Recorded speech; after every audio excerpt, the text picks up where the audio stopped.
สวัสดีค่ะพ่อแม่พี่น้องสวัสดีFCทุกท่านเนาะค่ะกลับมาพบมาพอกับเจตาพารวยคือเก่าค่ะในทางช่อง YouTube เนาะมื้อนี้เจตาก็จะวางแนวทางของลาวพัฒนาค่ะลาวพัฒนาวันที่3ค่ะพี่น้องเป็นมื้อคืนนี้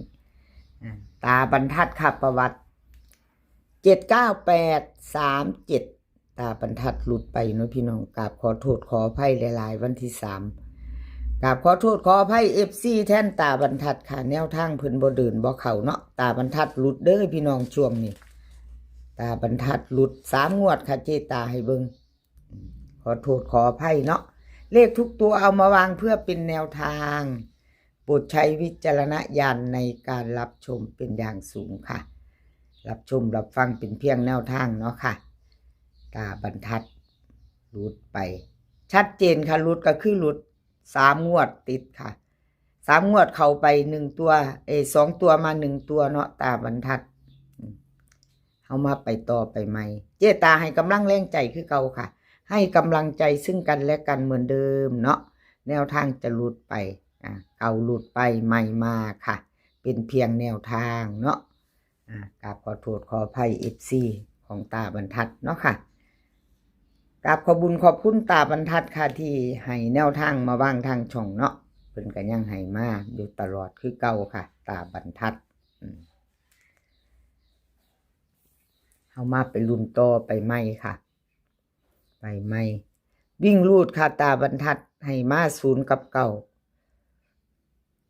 2ตัว4หางค่ะ9495 0102เบิ้ล0099 3ตัวค่ะ095002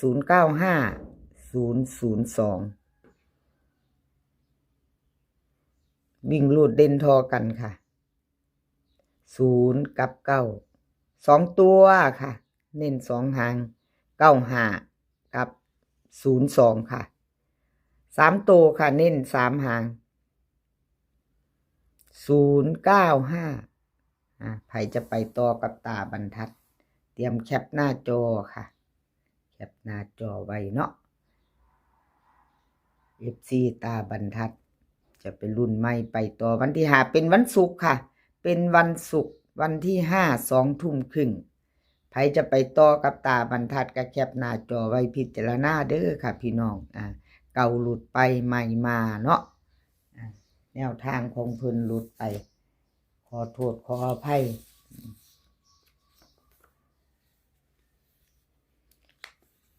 ตาบรรทัดเพิ่นฝากมาบอกอยู่พี่น้องขอโทษ FC แทนตาในเด้อว่าซั่นเพิ่นหังเว้าหน่อยเนาะตาบรรทัดเห็นว่าพี่น้องที่เอาไปสัมภาษณ์เพิ่นเอาไปขอแนวทางของน้ำเพิ่นนะตาบรรทัดนั่นแหละค่ะตัวจริงเสียงจริงขอโทษเพิ่นให้ในเด้อว่าซั่นขออภัยแนวทางบ่เดินว่าซั่นว่าจ้าสิบอกเพิ่นให้ดอกมาไปต่อค่ะกับเจ๊อุ๋ยใบใหม่ไปต่อกับเจ๊อุ๋ยวันที่5ค่ะวันที่3เป็นจังใดสายวิ่งสายลูดเจ๊อุ๋ยเข้าไปเนาะค่ะเข้าไป7ตัวเดียว2ตัวมา1ตัวค่ะ798 3ตัวบน37ล่างค่ะเพิ่นเข้าวิ่งลูดไป7ตัวเดียวเนาะวันที่3ที่ผ่านมานี่พี่น้อง74เสียดายเนาะเจ๊อุ๋ยอะไรก็เกิดขึ้นได้ค่ะแนวทางเนาะลุดไปค่ะเจอุยลุดไป2งวดค่ะเจตาให้เบิ่งในคลิปนี้มี3เซียนดังคือเก่าตาบรรทัดเจอุยคุณยายใจดีค่ะ3เซียนในคลิปนี้เนาะ FC ใหม่ถ้าผ่านเขามาเห็นพึงมาพอค่ะถ้าชอบคลิปนี้ก็ฝากกดไลค์กดแชร์ค่ะฝากกดติดตามค่ะยังบ่ทันติดตามช่องของเจตาพารวยเนาะถ้ายังบ่ติดตามถ้าชอบเนาะค่ะถ้าชอบแนวทางในช่องของเจตาพารวยก็แคปหน้าจอไว้ค่ะแล้วก็กดติดตามกดกระดิ่งแจ้งเตือนไว้เนาะค่ะเจอุ๋ยค่ะลาวพัฒนาของเจอุ๋ยเพิ่นให้มาวิ่งลูด8กับ1ค่ะ8กับ1 2ตัว4หางค่ะ2ตัว4หาง81801514ค่ะเบิ้ล88กับ11 3หางค่ะ3ตัว3หาง180 414ค่ะ414ค่ะวิ่งลูดเพิ่นเด่น1ค่ะวงกลมให้1ตัวเดียวเด้อค่ะเจอุยร่อง8ค่ะ2ตัวค่ะเด่นเน้น81 2ตัว8114ค่ะ3ตัว814แคปหน้าจอค่ะใครจะไปต่อกับเจอุยเนาะเลขทุกตัวเอามาวางเพื่อเป็นแนวทางค่ะโปรดใช้วิจารณญาณในการรับชมเป็นอย่างสูงเนาะค่ะรับชมรับฟังเป็นเพียงแนวทางเนาะค่ะพี่น้องแนวทางหลุดไปก็กราบขอโทษขออภัยแทนเพิ่นเนาะเป็นเพียงแนวทางกราบขอบุญขอบคุณเจอุยค่ะที่ให้แนวทางมาวางทางช่องของเจตากราบขอบพระคุณอย่างเป็นอย่างสูงเนาะค่ะขอบพระคุณหลายๆสำหรับแนวทางเพิ่น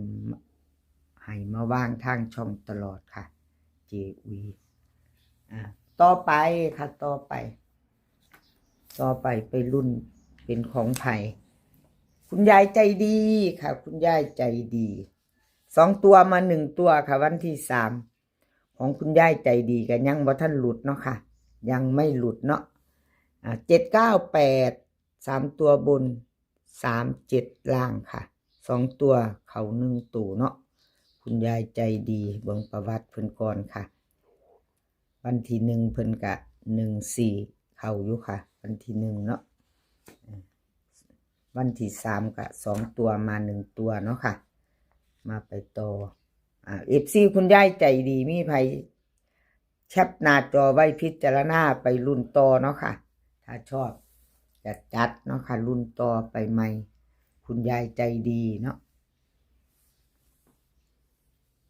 ลาวพัฒนาวิ่งลูดวันที่5เพิ่นให้มาค่ะคุณยายใจดีวิ่งลูดค่ะวิ่งลูด6กับ2ตัว4หาง64 65 20 21ค่ะเบิ้ลเขียนเบิ้ลผิดพี่น้องใส่นอหนูใส่ตัวนี้เนาะค่ะขอโทษขออภัยเป็นลอลิงค่ะเจตาขออภัยหลายๆเบิ้ล6266กับ22ค่ะเบิ้ล3ตัวนี่3หาง620 264 020ค่ะวิ่งรูดเด่นทอกัน6กับ2วงกลมให้ทั้ง2ตัวเนาะค่ะเน้น64กับ20 3ตัวเน้นหางเดียวค่ะเน้นหางเดียว2 6 4แคปหน้าจอค่ะใครจะไปต่อกับคุณยายใจดีเนาะคุณยายใจดีค่ะใครจะไปต่อแคปหน้าจอไว้เดี๋ยวถ่ายคลิปมีเวลาอยู่เจตาเอาเจอุยมาใส่ให้แคปหนึ่งได้2คนค่ะเจอุยกับคุณยายใจดีค่ะเจตาจัดให้2เซียนถ้าชอบของผู้ใดพิจารณาเอาแน่ใส่กันเนาะพี่น้องเนาะFC พิจารณาเอาเบิ่งใส่กันแน่ใส่กันของเจอุยกับคุณยายใจดีค่ะแคป1ได้2เนาะแคป1ได้2เป็นเพียงแนวทางครับพี่น้องถ้าหลุดไปค่ะขอโทษขออภัยหลายๆเนาะกับขอบคุณขอบคุณทั้ง3เซียนแล้วก็กับขอบคุณขอบคุณ FC ทุกท่านเนาะค่ะที่เข้ามารับชมรับฟังทางช่องของเจตามากดหัวใจกดไลค์กดแชร์ให้ค่ะแล้วก็มาคอมเมนต์เนาะคอมเมนต์มาใดแนะนำมาใดค่ะน้อมรับทุกคำติชมเนาะในช่องน้อยๆของเจตาเพิ่นเข้ามาเป็นกำลังแรงใจให้ครับขอบพระคุณหลายๆค่ะคลิปนี้ขอให้พี่น้องโชคดีค่ะขอให้โชคดีในวันศุกร์วันที่5 2 ทุ่มครึ่งค่ะกับลาวพัฒนาเนาะให้โชคดีมื้อนี้ก็ขอให้มีความสุขค่ะขอให้สุขภาพร่างกายแข็งแรงกันทุกคนเดินทางไปไสก็ขอให้ปลอดภัยค่ะเดินทางไปก็ขอให้มีโชคกลับมาก็ขอให้มีชัยขอบพระคุณหลายๆคลิปหน้าพ่อกันไหมค่ะ คลิปนี้ก็สวัสดีค่ะ